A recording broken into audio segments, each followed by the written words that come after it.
लय बळाला माझ्या दुबळ्या पोरात. बाबासाहेब नसते तर गुलामीचा सुरंग फुटला नसता कधी आणि समतेचा वादळ वारा सुटला नसता कधी. मनोज राजा गोसावी लिहितात, गुलामीचा सुरंग फुटला नसता कधी आणि समतेचा वादळ वारा सुटला नसता कधी.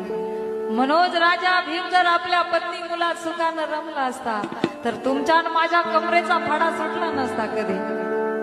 आणि म्हणून माझी माई म्हणते, लय बळाला माझ्या दुबळ्या पोरात. बाबासाहेबांमुळं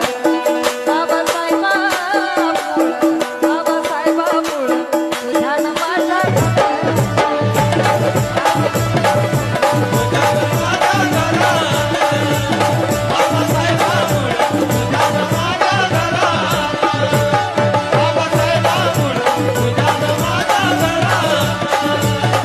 त्या काळी गुरवळणारा पोरगा बाई माझा साहेब झाला.